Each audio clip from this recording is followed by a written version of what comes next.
So Bailey has come out and said that the recession that we're in is probably the weakest we've seen since the 70s. And actually, if we look at the headlines, and he did a public inquiry, whatever it was yesterday, he says that the recession might already be over. So in this live stream, I want to talk about his comments, where we actually are when we look at inflation, where interest is going, and how this is going to affect, most importantly, the UK property market over the next 6 to 12 months. We're also going to have a look at both Rightmove data and some of Zoopla's data. And look, there appears to be a lot of positive spin about all over the place right now. Could it be, oh, sorry, my phone's going. Let me cancel that. I should have put that on Do Not Disturb. The joys of going live. Could it be that we're running into a general election? And the comments that are coming out are very much the narrative being spun by the Tories to try and have some form of credibility as we go into that election. I can see a lot of people have put comments on already. This is fantastic. I apologise for not being live for the last week.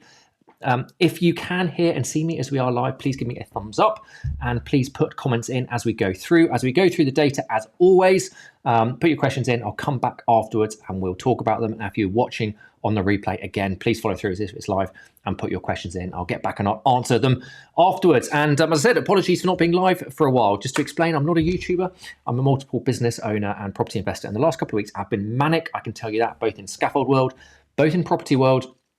And it's also been half term, so I've been with the kids. So I do apologise for not going live for the last week or so. But let's dive in and have a look at some of the data because, yes, we are in technical recession. I know that's been out for a while and other people have been talking about it. Bailey did a committee meeting yesterday where he said we may already be over it. And if I come and look at some of the other headlines and sound bites of what he came up with, also saying that the Bank of England might begin cutting rates before hitting the 2% inflation target.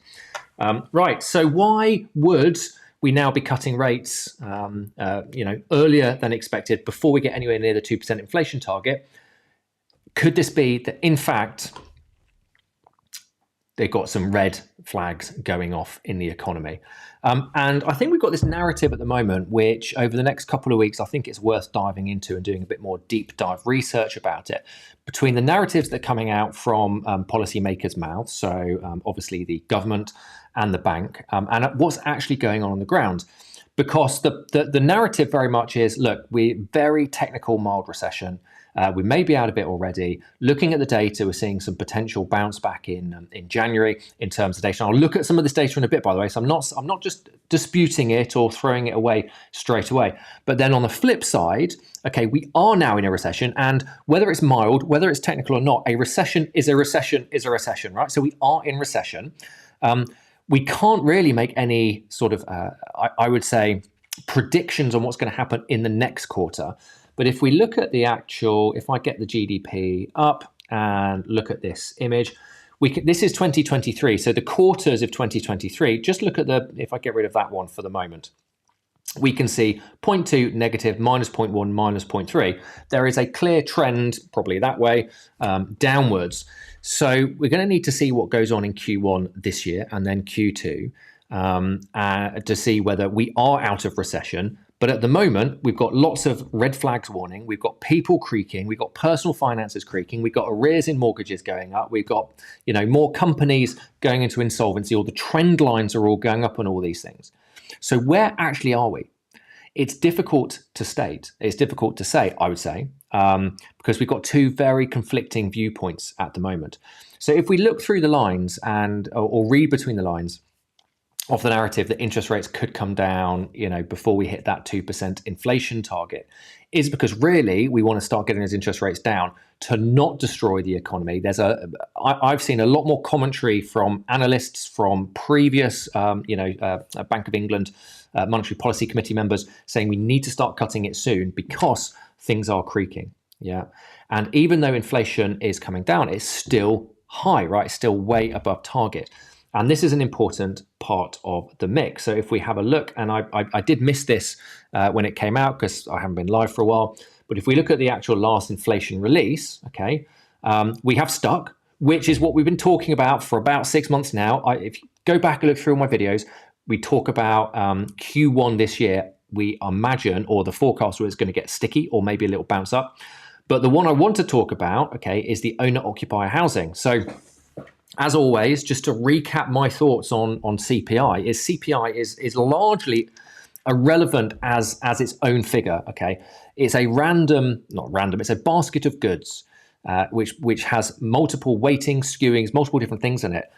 When we are looking about the actual affordability of the nation, for me, the most important thing to look at is what are the biggest expenses that people have?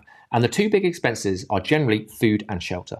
And if we look at this line, this is owner-occupier housing costs. And I keep talking about this. I believe this is the most relevant metric to look at as we try and relate this into the housing market and what's going on with the housing market. Yes, we had a little dip, but we've carried on going up. Now, why is it carried on going up? So yes, for sure. Okay, the energy price cap went up a little bit. So that's going to have an impact on household services, housing and household services. But housing and household services is a different element. So owner-occupier housing is a subsection of housing and household services. So the energy price cap doesn't affect the OOH, right? The OOH is literally the cost to somebody of owning their own house. And that is still going up. So for homeowners, costs are still going up. Food is still going up. Let me just get the right. If we look at those inflation figures, okay, and we break it down, the food and non-alcoholic beverages is still, even though it's come down by 1% over the last month. Don't forget, this is a rolling 12-month average, so we're still year on year 7% up year on year. So it's still been going up. It's just slowing down. We can now see in January we've had a negative, which is probably the first time we've seen that negative for a while. Alcohol and tobacco going up, right? 12%. Clothing and footwear 5.5%. Although again, that's come down a lot over the last month, randomly. What else we got? The owner-occupier housing cost is this big thing. And if we look at it, I want to look at the month on month. It's still going up 0.4% in January 2024. Okay, these are going to filter in. Transport is going up. So we've still got a whole basket of goods that are the actual relevant things that people are spending their money on going up, albeit at a slightly slower rate, but owner-occupier housing cost is still going up. So we have got that sticky inflation, which we anticipated. Now the question is, will this headline rate of inflation come down quite quickly? I believe it will, because again, if we have a look at overall inflation, remember we talked about, or for those of you who have been with me for the last few months, you'll know I talked about Q1 this year. If you look at the month-on-month change, there was some. Is this the right one? It's 20 as consumer. Sorry, no, that is the right one. I'm just trying to find the 1 month rates. Yeah, there we go. So we've now dropped off December. There we go. December 22 and November 22, which were also minus 0.4 and plus 0.4. Talks about that quarter, right? We're probably going to see inflation stick. Now we're probably going to see it come down, because if we look at Feb 23, March 23 and April 23, the month on month, and I know I'm looking at the CPIH, let's go to the CPI because it's what the media seems to care about, is 1.1, 0.8, 1.2. This is going to drop out of the data set. So we would expect to see CPI come down quite rapidly by the end of, I would say, the end of April. And also, we are expecting an energy price cap reduction in April as well. So I'd imagine April we're going to see things ramp down quite a lot. However, we've still got a few months to get there. So where does this leave us in terms of where interest rates are going? And that's the thing that I really want to talk about, and how this is going to affect the housing market, because we've got this bigger narrative now from the bank that we don't need to wait for 2%, because what they've already talked about is we're probably going to dip down, right? And probably go sub 2% in a transitory manner because of where the energy price cap comes in April. But then we're probably going to see it go back up again. And I would imagine it's going to stay above 2% for quite a while. So they're probably now covering their own backs and saying, look, we're going to have to bring the interest rates down sooner than hitting the 2%. So it's probably going to be 2% the rest of this year, above 2% the rest of this year into next year. And with the red flags going in the economy, and we are in recession, I don't care what anybody says, we're in technical recession, even if there's a little bounce back, okay, there's a big groundswell saying, let's not leave it too late this time. Let's not grind the economy into a death spiral.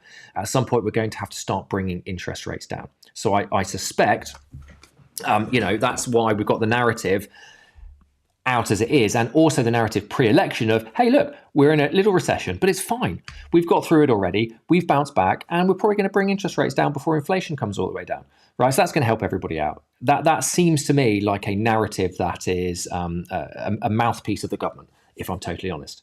Let's also not forget the next month. Is it next month? March or April? I think it's March, isn't it? We get the pre-election budget. A lot of people talking about tax cuts. We've got to wait and see what happens with that, because could that whack in, a change in the money markets? So let's have a look at where the money markets are taking us. Let's see what people are talking about and just get a snapshot of that. If we look at the swap rates, the 5-year swap rate is flirting around the 4%, which is a lot higher than it's been for the last couple of months. So the markets are still building in that interest rates are going to be a bit higher for longer. If we look at, have I still got it up? I did have the gilts. No, I've lost it. Here it is. If we look at the 10-year gilt bond yields, again, after a dramatic fall down to sub 3.4% at the beginning of this year, we came up, then we dipped down again, okay, and we're back up flirting with the 4%. So we're still around 4%. So the markets are not completely backtracking, but they're anticipating the interest rates will not be brought down as quickly as we maybe would have expected. And that's because we've obviously seen, a stick in inflation. And we've also got labour average wages, even though they are coming down and the trend is down, not particularly quickly. And the latest report still has pay at 6.2% in nominal. And if we look at the real, and this is worth looking at, the real pay is going up again. Now, look, I'm not sitting here saying everybody's suddenly getting super rich. I'm just saying the trend for real pay is up. So that's not going to feed well into the interest rate decision, because they're still watching pay. And if we look at the labour market, I still feel we're in a tight labour market. Yes, the vacancy rate is coming down consistently, but the vacancy rate is still above pre-COVID. And to me, that just means we've had a huge amount of people leave the employment industry or the job market through COVID. A lot of people retire, not come back to work. A lot of companies have been trying to hire, haven't actually been able to fill those vacancies. And as things are getting tougher, the vacancies are getting removed, so people aren't growing, rather than making redundancies. So if we go down into payrolled employees, we're still up slightly monthly change, more people on payroll. Employment rate is actually up quarter on quarter, slightly. Just to give this context, we are back into the normal data set rather than experimental data. This is original data set.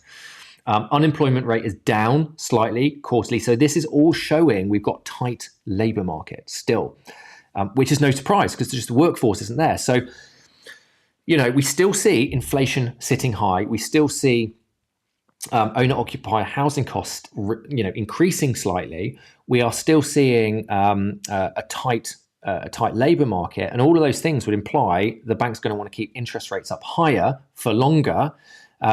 Yes, we are in the mild recession, but at some point something has got to give. I feel there's these, it's pulling. What is this doing to the housing market? Let's talk about the housing market. And just before we do that, what's your thoughts on the narrative that's coming out at the moment?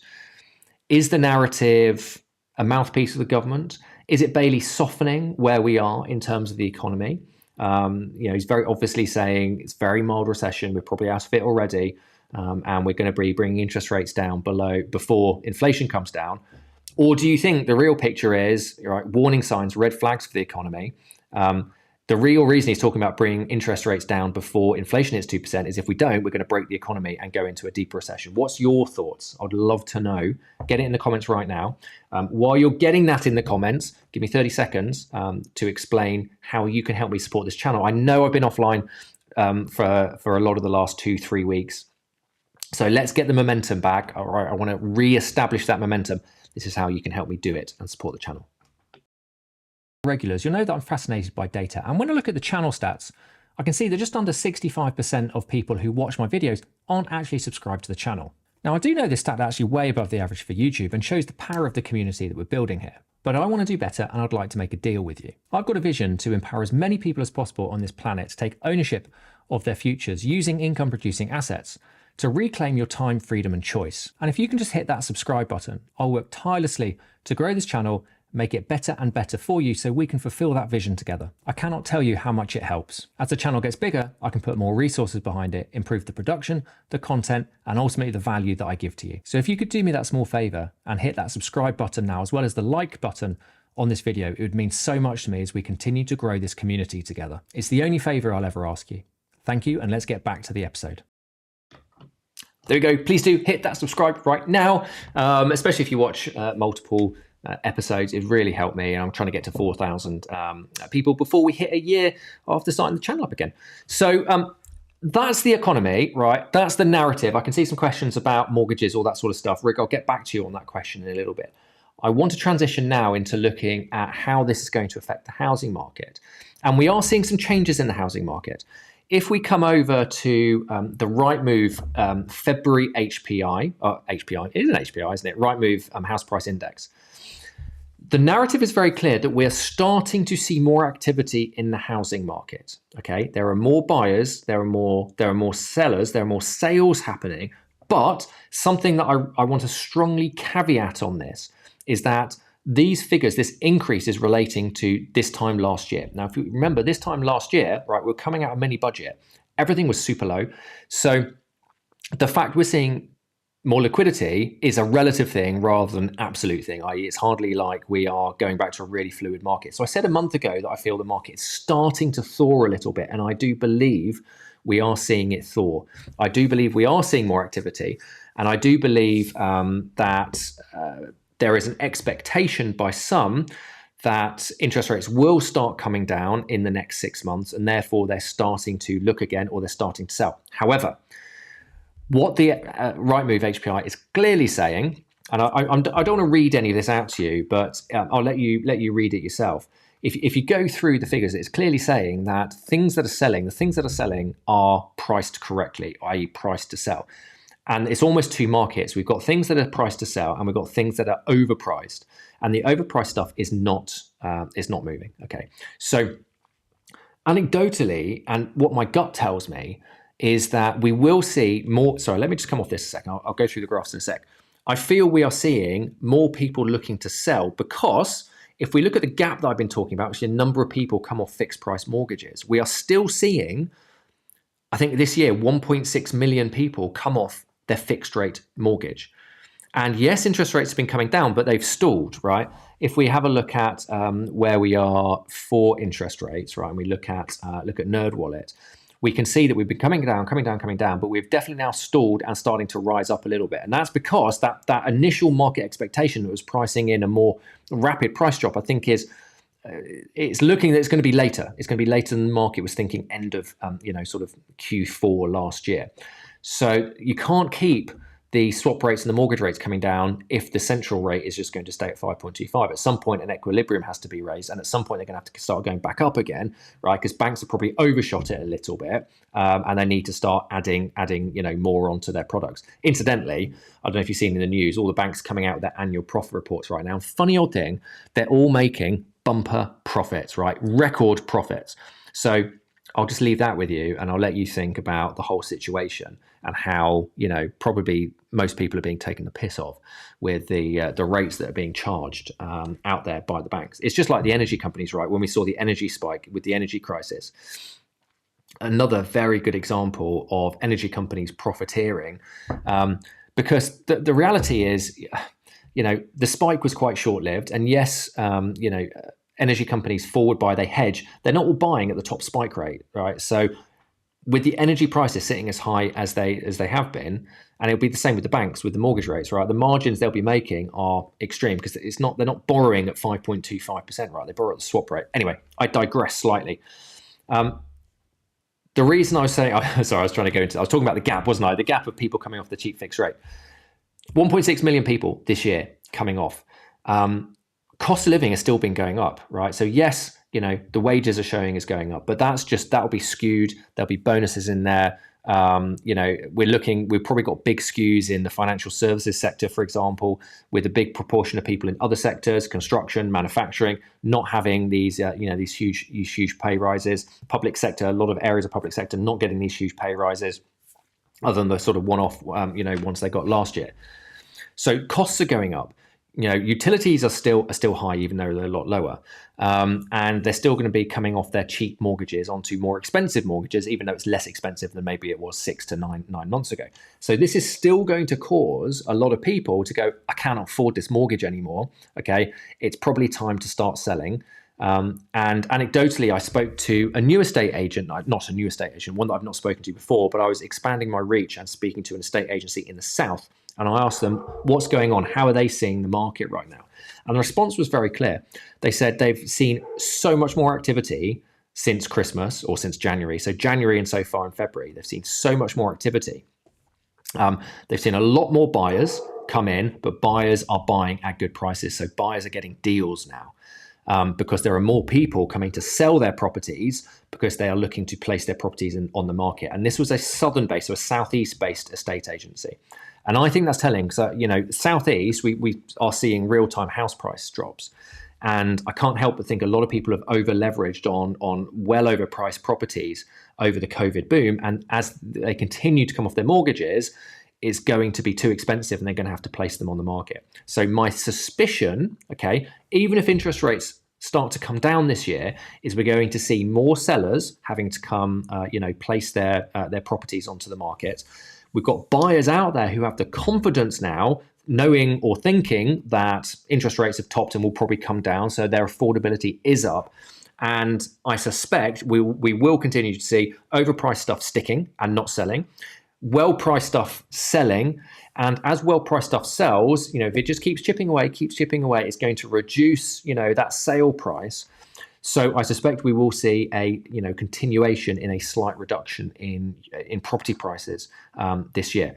Be careful with what the HPIs say, because the HPIs are, of course, using averages. They are hedonic regression models. The right move is different, but fundamentally, if more expensive houses come in the market, it's going to show us more expensive transactions going on. So let's just have a look at some of the figures here on Rightmove. So if we look at price activity and trends, I just want to look at the zoomed out one. So we can see that we are seeing a boost, a pump in housing price listings. Now, just to clarify on Rightmove, this is average listing price, not average sale price. So, I'd say we still are in a channel and we're still lower than we were in September 21.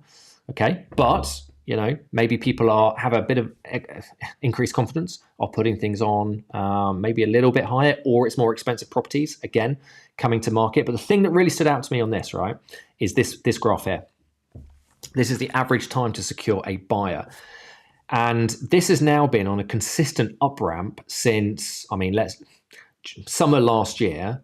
Okay, this has been getting bigger and bigger and bigger and bigger, which I find interesting, because actually this is when the swap rate started coming down summer last year. But stock has been sticking. So I don't know if that is people being overconfident and overpricing, right? And they're not in a position that they're not in a forced sale position now, but they're going, right, let's try it out. Let's see if we can shift it at a price that we want to shift it, right? They're putting stuff on the market, thinking sentiment's improving, but people are listing things overpriced. Agents are probably contributing to this. Listing things overpriced, and they're sticking, they're not selling. And then the people who need to sell and are listing at the right price are selling. And if it is a tale of two markets, right, don't forget, this has come from the Rightmove. The narrative in the Rightmove itself is it's a split market. Things selling quickly, things sticking. Right. So if the average is going up, it means the things selling quickly are skewing it down, which means the things aren't selling are just really sticking and staling out and stagnating on the market. So I think that's interesting. So I think we are seeing non-forced sales trying their arm at it, and it's not moving. If we go over to the Zoopla, this is recently out. Home buyers and sellers are back in the market. So again, it says demand for homes up 11% as buyers and sellers return. Continuing the narrative that we are thawing. I want to see again, right. I want to caveat the last year, beginning of 2023 was super low volume. So 11% higher than not a lot is still not a lot. When we look at this graph, again, the narrative is a healthier market with more sales agreed. But when we look at the graph itself, okay, I'm not seeing anything particularly massive here in terms of sales agreed on the index, and this is against the last 5 years. There is no difference here. It is a higher trajectory, but not a huge higher trajectory to the beginning of 2023, where again Post mini budget, right? We saw that massive drop off, and then we saw the post Christmas spike up. Demand is still at the moment. The sales agreed here is still less than it was in, sort of summer last year. So we need to see what goes on with this. Yes, it's more than 17, 18, 19. But we're still significantly less than 2021, 22, and no more at the moment, right, than the peak of 23, which is less than a year ago, 9 months ago. So we'll watch this. But there we go. There's the narrative that we're seeing more stock come on, more buyers come on, but the buyers are buying at good prices. Anecdotally, with my clients on Property Cashflow Accelerator over the last couple of weeks, we've seen some fairly aggressive discounts get locked in with purchases.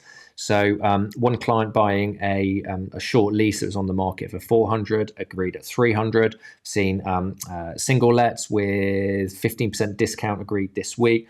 I myself was able to negotiate and lock in a block of flats on a yield compression strategy by effectively valuing it at a 10% yield in an area that I know. I've had a valuation on another building that I own quarter of a mile away that just got valued at an 8.5% yield. Now, if you're not sure how valuation methodologies and commercial yield valuations work, basically 10% yield means it's going to be worth less than an 8.5% yield. So the higher yield, the lower the value. So we've agreed a price at a 10% yield. I know it's going to be revalued at an 8.5% yield. So that's called yield compression strategy. So you're basically buying cheap and then getting it revalued higher just based on the yield. So anecdotally, there are there's some great below market value opportunities out there for the buyers who know how to leverage the market and buy at the right price. So that's what we've got for you today. Quick recap of where we are. I do apologize for going through it all quite quickly. Quite a lot to cover after not being live for the last, I went once a week and a half ago. So not a lot over the last couple of weeks. We'll try and get the momentum back. Let's go through the comments and see what people say. Give me a thumbs up if that was useful going through that data team. I'm just trying to see if there's anything I have missed here.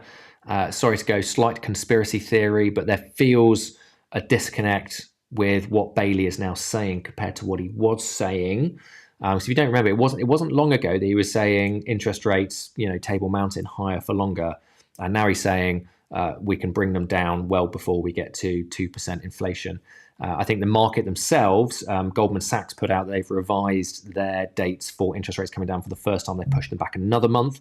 So the markets are definitely not as, as bullish, is that the right word? As they were with prices coming down. I think we can see that with, where the 10-year gilts are at the moment and where the swap rates are at the moment. Interestingly, the only piece of data that I didn't go through with you is the PMI, Purchase Manager Index. We've still got an increase on this, but this is the services.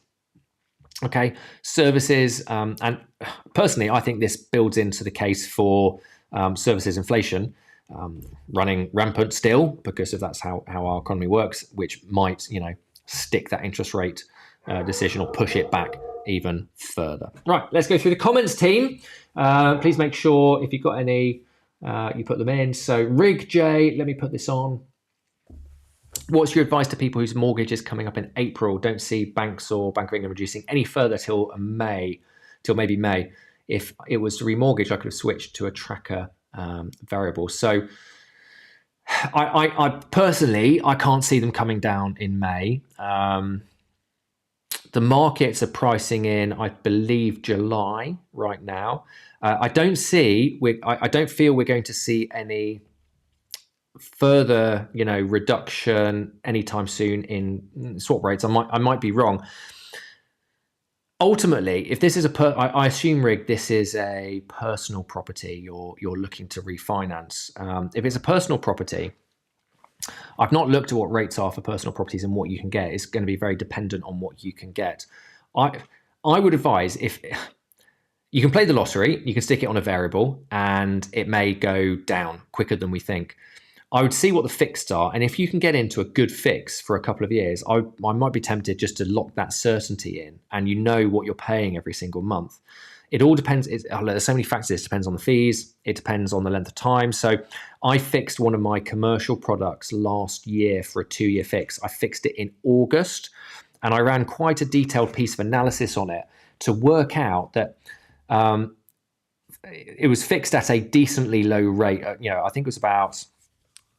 I was on a variable rate, and I refixed it something like, I think it's 1.5% below where I was on the variable rate, and this was when interest rates were at 5%. So they then went up to 5.25.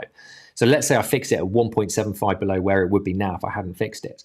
And I did a detailed piece of analysis to go, right, how long would they have to sit at this price point, interest rates? Then how long would it have to take for them to come down, and how long would they have to be below where I fixed it for me to actually be worse off by fixing it now?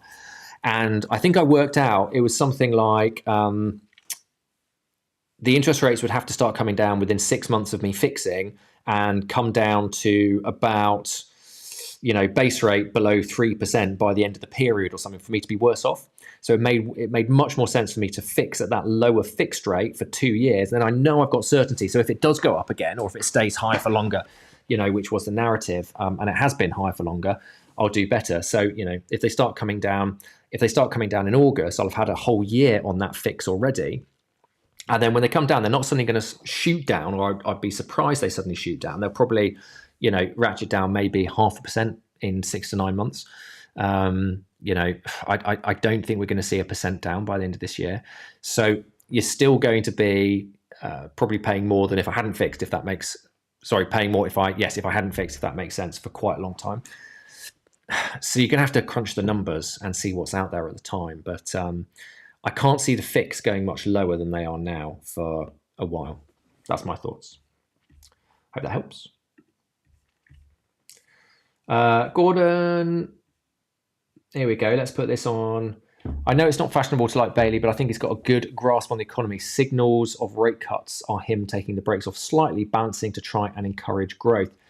And you've then said, if I had to bet, cuts starting May. Interesting. So I'm not going to dispute. I think everybody's got their personal opinion, Gordon, and nobody really knows at the end of the day. I feel May is going to be, I personally feel May is going to be a little bit earlier when I look at the wage data, because they do keep relating to the wage data. And it's just not dropping off that quickly. And whatever's happening with the reality of people on the shop floor, boots on the ground, they're going to be looking at that data, unemployment data and wage data. And when you look at the inflation, I think it's too early, because I think we'll start to see the inflation drop off quite quickly. I think April, right, where we'll then see that data in May.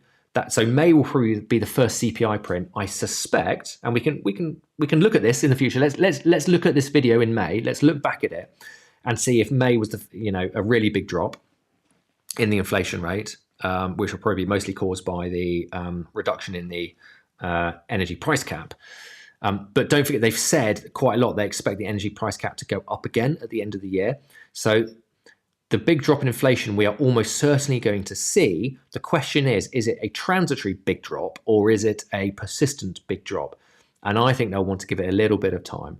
I think if we do see the interest rates come down sooner, it's because the GDP or the economy data is coming in worse, and they'll want to get it down sooner to save the economy. That's my thoughts. I know you're saying take the brakes off to try and encourage growth. I think we're so far away from any sort of proper growth. I mean, we have to be honest here, don't we? The economy has been stagnant for best part of a decade. And whether it's a little bit, we talk about a little bit up, a little bit down, go and look at America, go and look at the US economy and go and look at the growth rate there. That's growth, right? We have basically, seesawed around a mean of bugger all in terms of growth. And yes, we're a little bit up or a little bit down. We obviously rewrote the equation with Blue Book 2023, which found a bit more. But ironically, finding that bit more beginning of last year for Blue Book revisions has probably taken away some of what the growth we could have used now. So it's probably made it worse now. It is a possibility. I think it's also going to be really interesting to see what happens with the budget. I think there is a possibility that they could. I think it's acknowledged that now is not the time to be looking at tax cuts when you look at a big macro thought process. But almost inevitably, we are going to get tax cuts in the budget because it's an election budget. And I just wonder what fallout will be caused depending on what tax cuts get announced in that. We'll see. I'm not sure. Could be talking out my backside. So, Gordy, just to continue. Oh, so you put something about. Let's talk about the property. I'm watching housing in two areas, northeast and York's overpriced, but good property selling quickly. Asking usually to cash buyers. Lots of cash buyers out there. Yeah, and look, I think this is what I totally agree with this sentiment with the property market. I think people who don't care about the interest rates, so cash buyers, are able to go in and get fantastic prices. So there will be people who need to sell. There will be people who have a motivation to sell. Cash buyer comes and removes all the, all of the risk with that because they don't need to go through the mortgage process. That is where the transactions are probably really happening. That's not going to be showing up in the Nationwide and the Halifax HPIs. It's also completely irrelevant what things are listing on the Rightmove HPI. So yeah, that's what I feel. I feel the buyers are now going, look, we're getting into a good buying time. So we've sat on the sidelines. 2023 has been a frozen market. Let's just sit on cash in a high interest rate environment. So people have got cash. Right, and by the way, I did exactly the same. I tied a load up last year and stuck it in a 6-month savings account because when you're getting, I can't remember what I was getting, but 5%, 5% on your cash, right, is actually for doing absolutely nothing is a blessing, right? You don't have to go out and force return. And don't get me wrong, in property, I look for a lot more than 5% on my cash, but that involves work. So if you can stick it in a savings account, get 5% for 6-12 months, amazing. Those will now be maturing, right? People have the ability to maybe tap into those cash funds again. They're coming off the sidelines and going, this year, 2024, is when we're probably going to see troughs at some point in 2024. Okay, certainly in nominal, if not real, will continue to go down. So cash buyers coming into the market with buying power is why I believe we'll probably see, when we look at the ONS data in 6, 9, 12 months' time, I would be surprised if we didn't see a continuation of a slight decline in nominal house prices. Okay, I don't particularly care about the bank HPIs. I think ultimately, even though they are very selective and it's impossible to know exactly, my gut feeling is there are deals being done out there. SJT, when rates are cut, do you think it will be gradually? Or could it be sporadic? I think it'll be gradual personally, unless we go boom, descend spiral with deep recession. I don't see it happening. Right, I don't see it happening. I started this by talking about technical recession, mild recession. History will tell we are in recession, right? But I just think when you look at the data, I don't see us going into this deep cataclysmic without a external third-party event causing it. And a lot of big recessions we see are actually caused by something. Don't get me wrong, there's a lot of fragility. So if there is something, if we do see a black swan event in the next 12 to 18 months, we could well see that. That would be then a massive drop. Without that, I would say they'll be low. And something to really clarify, guys and girls, is for me, it's not about where the interest rates peak. We've probably peaked. It's about where they settle. It's where they settle that I will think dictate will be the macro long-term factor on property prices. Where the property price is on a nominal point of view flatline over the next 5 to 10 years, whether they decline for the next 5 years or whether they start booming again. It will be where interest rates settle, not where they peak. SJT, let me put this on. All of this is so scary. I've reluctantly agreed a price on a HIM. Is that? Do you mean HIM? I've got a house that came on for 430 last autumn, dropped to 375 to 395 around Christmas. Yeah. Is that a? Do you mean HIM or is that HMO? Is that you buying, or is that you selling? Just clarify that, SJT. Let me know your thoughts, team. Let me know your thoughts. I think it's really interesting to look at the longer term picture of growth. I know, Gordon, you mentioned try and get back to growth. As a business owner, I would love us to get back to proper growth. I think there's a lot of systemic issues in where we are. And if we let's go to that employment data.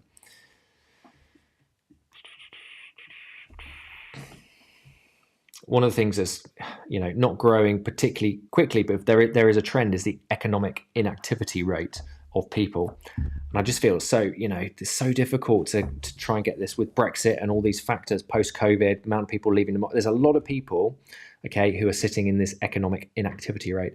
And when we look at GDP on a GDP per head or GDP per capita basis, we are in a negative decline. So I don't think this is just growth will not necessarily be just by, I think, economic stimulus. I think it's systemic. I think it's cultural. There's lots of factors that go into getting us back to growth. You can compare where we are with the States. Completely different in terms of where we are, but it's completely different culture, completely different mindset, completely different way of doing business. Is my opinion. All right, team. I hope that was useful. It's great to be back. I'll try and get another one in this week. I do apologise. It's been a bit sporadic. I can tell you that, interestingly and anecdotally, and this is kind of maybe contrary to something I've just been saying, we had a really quiet period in the scaffold business. Q4 last year, coming back from Christmas, it was a slow start. Things are really picking up. So I do actually feel there might be a change in perception. I can't say that just from my business, right? I know there are lots of businesses that are making redundancies, laying off people. And I think it's going to be very sector specific, but we've just signed a major contract with a house builder in our area who are doing 60, 70 houses this year. So people are building. It does feel like there's some sites starting up again. So, maybe we are actually turning a corner, and maybe it will be a very shallow recession, and maybe we will get back to growth. 0.5% is not a lot. 1% is not a lot. We need to be getting back to better, more decent growth than that. But just maybe we are through the worst of it. Although I suspect we will see a buyer's market for the next 12 months. That's what I've got for you today, team. I'll see you very soon. Hope you've had a great week.